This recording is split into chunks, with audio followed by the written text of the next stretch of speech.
Good afternoon, everybody, and welcome to our live updates outside of the City Hall.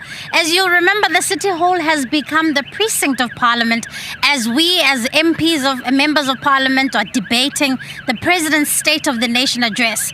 You remember the dear leader John Steenhuisen and I addressed you yesterday explaining exactly what it is that happened here yesterday.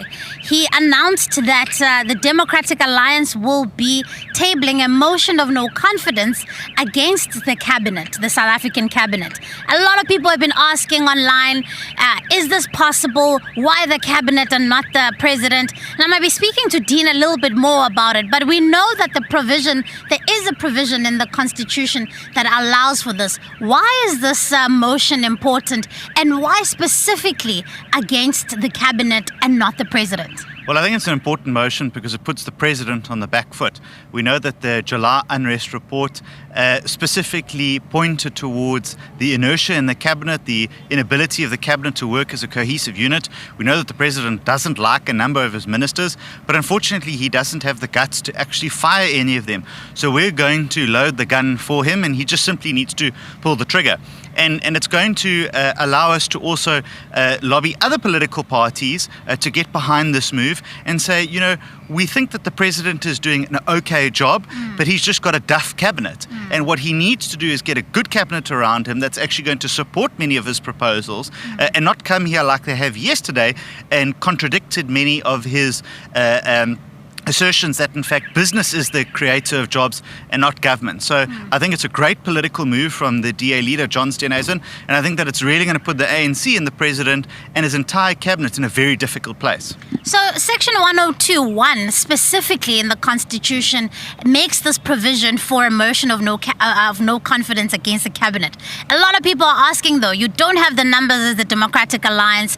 What do you think should be the strategy to convince members of Parliament about why this is important? Well, I'm sure there's a number of ANC MPs that quite fancy themselves to be the next cabinet minister. And of course, we're going to have to see if we can get it held as a secret ballot so everyone can vote with their conscience. We're obviously, as the leader of the opposition, or as John Steenhuisen as the leader of the opposition, is going to have to lobby many other of the opposition parties to come on board and support us. But I think it's an important statement that we're going to make. The expert panel of experts appointed by the president himself has said that the cabinet is the problem. The president stood up here on Thursday and said we take collective responsibility. Now, responsibility without action is just hollow words. So we're going to give the president the opportunity to show some action and to do something about it instead of just uttering mere platitudes. And lastly, Dean, and quite tellingly, the president has announced a number of appointments of heads of task teams, heads of commissions, people who are in effect reporting directly to him. Yet some of these functions that they seek to fulfill are functions that should be fulfilled by ministers, and one of whom is your minister in particular.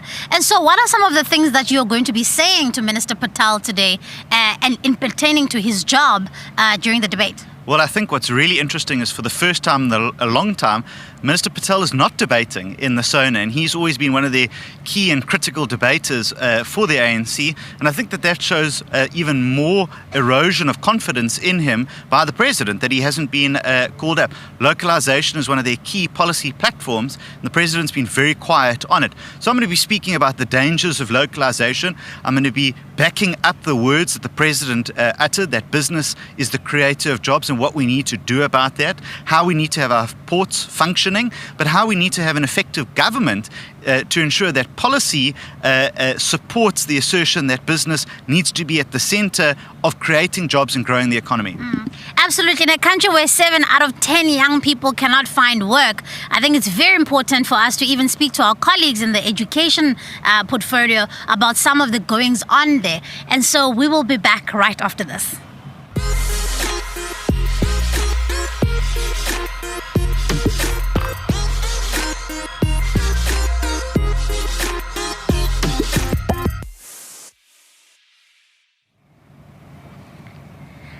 Baxolile, you spoke yesterday. You were one of the MPs that spoke yesterday in this house, and you were very passionate, particularly about some of the challenges pertaining to the education sector. A little bit more about that before we get to the legislation before us. Look, I think it's very important to understand that the president didn't say much on education. And as we know that our learners have been subjected to rotational schooling, as a Democratic Alliance, we took that to court to scrap rotational schooling because it was affecting particularly the poor and the most vulnerable of schools that have lost between 50 and 75% of their learning and teaching time. Secondly, there was nothing spoken about the strategy to keep learners in school. How do we go track, trace, and retain these learners? Because during COVID, over 700,000 learners have actually left the schooling system. So how do we get them back into the system so that they don't go and join the 7 in 10 young people that are not employed, or even the 3.3 million young people that are not in education, employment, or training as we speak? And in most, second, lastly, the importance of quality teaching, because in order for you to get quality results and impart important skills that learners can use to participate in the economy, you have to have a teacher that is in front of you that is able to give you quality education, but also is able to pass the very same tests that they set for yourselves. And I think lastly, the most important thing that we also highlighted yesterday is a BELA bill that is going to come to the House, that is going to be tabled that is actually quite problematic. Look, Baxolile, I just do want to circle back on one particular thing. You have been quite vocal about additional time in the school classroom for kids to be able and learners to be able to get back lost time over lockdowns. How has that been received? Did the president make any pronouncements around that? Look, there was no pronouncements on that. There's not even a mention in the MTF as well in terms of putting a budget aside for the catch-up plan. And what we're basically saying is that there needs to be a catch-up plan that is budgeted for, one. Two, we must be able to allow schools or departments in the provinces to either extend the school day if they feel that it's beneficial, it's necessary, and it can help the learners, so long as the teachers are incentivized for that and there's a consideration on learner transport and school nutrition. But in addition to that, we've got graduates and we've got retired teachers that can be brought on board if a budget is set aside for them to catch up that. And the most important part of all of that, a catch-up plan and ensuring that there's education for these learners, is ultimately what the president was talking about, that we need to get skills for young people. And how you get skills is by educating these young people. So you need to back it up so that the 10 to 15 years that they need to catch up is actually done a bit quicker. Absolutely. And I want to now bring in Désirée, who's your deputy. Désirée, so good to see you. We've been talking a lot about the BELA bill. For people at home who don't quite know what that is, what is it and what are the implications of such a piece of legislation? Well, yeah, the BELA bill is of great concern to the DA, definitely, and I'm sure it will be to the whole education community. Some of the clauses are really crucial, and that is, for example, the powers that are now taken away from school governing bodies and given to MECs. Now, if this bill is passed, MECs like the likes of Panyaza Lusufi, for example, will determine what the language of instruction will be. He will come and have all the powers to change. We've got almost 24,000 schools in this country, and he will then have the power to actually change the language policy, and he will also have the powers to direct schools to change their languages of instruction. That is of a great concern because we know Lesotho has for many, many years been trying to get rid of the Afrikaans schools, and that is a concern. All our languages are enshrined in our constitution, for example, and the departments must make provision where the community of a specific language want to be taught in their own language. And that comes with budgetary implications hugely.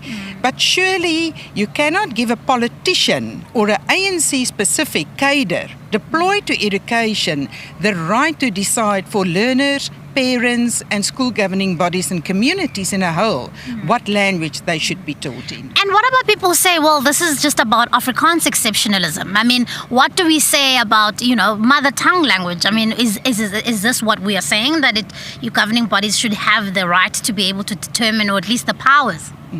No, school governing bodies should have that power, and the parents and the learners, of course, they can also take up their rights. So you cannot have, we've just spoken earlier, Bax and myself, about the Northern Cape is a very good example. We visited schools like in Mpumalanga when Ndebele was speaking by a community. You have children from the Free State, where we know the Free State, a lot of the ex-Model C schools, for example, were Afrikaans only. They now also have Sesotho learners. And we must cater. You cannot have a child from the far hills in KZN or Eastern Cape only knows isiXhosa or siZulu, and now try and teach that child English or Afrikaans maths. It cannot work. So there's a lot of work to be done, and we hope that the communities will support us. And one, a quick last one from my side. What is going to be now the strategy going forward into Parliament with regards to this bill? Well, obviously, Parliament's committee just today had a meeting and the legal process was outlined. And we made it very clear that we want the best, and I think the chairperson, in fact, also echoed what we said, is we want the best transparent way of consulting with all the stakeholders. It includes learners, parents, organizations, etc. So we would like to see written and oral submissions. We would like to go out and do public hearings and make sure every person involved in education is heard. Absolutely. Thanks, Désirée. And so, Bax, on your side, this is an important part and an important step for the realignment of politics. This is about learners and their future. And so there's going to be a lot of work across party political lines. Look, that's actually very important. And it's important to keep politicians out of education. It's very, very important, because you end up focusing on everything else rather than the education of those learners. And this BELA bill, the importance of us taking this up and putting it in the hands of the community and the public is to ensure that the power remains with the people. And that's why today we're going to be launching a petition that is going to be calling for support from across the board to say that what the BELA bill in terms of Section 4 and the Section 5 that says an MEC or an HOD or the administration can actually change an admissions and language policy of a school is not necessarily correct. And then the MEC then wants to be a player and a referee. If people are not actually accepting of the changes in policy, then you have to appeal to the very same MEC. We don't think that's fair. We don't think it's correct. So we're going to be putting it out to the public. We hope that we get the necessary support. The most important thing out of all of this is to ensure that our children get a good, conducive learning environment for them to acquire the best quality education so that they can utilize that school to survive in life and access opportunities in the future. Absolutely. Thank you very much. And remember, we will be back here at 5:15 this afternoon to give you an update on some of the debates that have been happening in the House. But please do follow online on some of our online platforms. Look out for what the DA MPs have to say. We've made sure that we've packed our speeches with solutions because we care about this country. And so we will be back at 5:15. See you later.